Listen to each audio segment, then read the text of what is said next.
basic structure of the Constitution and eternity clauses can only be amended through the primary constituent power, which must include 4 sequential processes, namely civic education, public participation and collection of views, constituent assembly debate, and ultimately a referendum.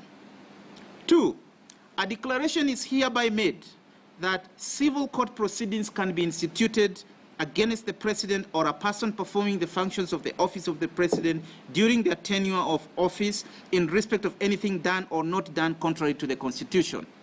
3, a declaration is hereby made that the President does not have authority under the Constitution to initiate changes to the Constitution, and that a constitutional amendment can only be initiated by Parliament through a parliamentary initiative and Article 256, or through a popular initiative and Article 257 of the Constitution. 4, a declaration is hereby made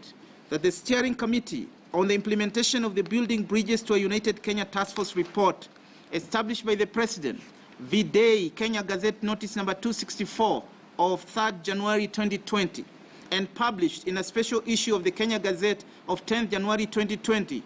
is an unconstitutional and unlawful entity. 5,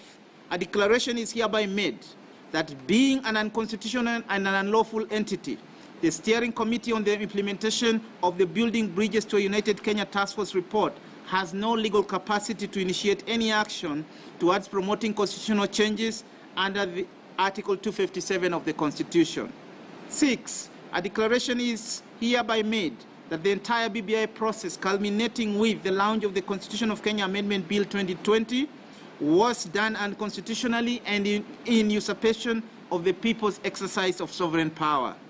7, a declaration is hereby made that Mr. Uhuru Muigai Kenyatta has contravened Chapter 6 of the Constitution, and specifically Article 73, Sub-Article 1, Sub-Article A, Sub-Article 1, by initiating and promoting a constitutional change process contrary to the provisions of the Constitution on amendment of the Constitution. 8, a declaration is hereby made that the entire unconstitutional change process promoted by the Steering Committee on the implementation of the Building Bridges to a United Kenya Task Force report is unconstitutional, null, and void.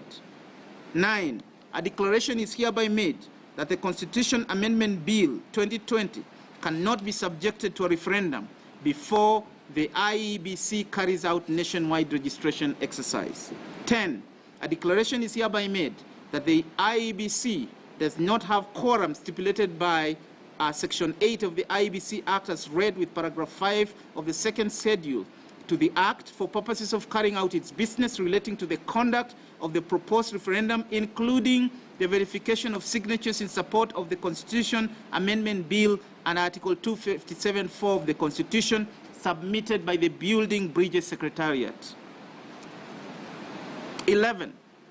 a declaration is hereby made that at the time of the launch of the Constitution of Kenya Amendment Bill 2020 and the collection of endorsement signatures, there was no legislation governing the collection, presentation, and verification of signatures, nor a legal framework to govern the conduct of referenda. 12, a declaration is hereby made that the absence of a legislation or legal framework to govern the collection, presentation, and verification of signatures and the conduct of referenda in the circumstances of this case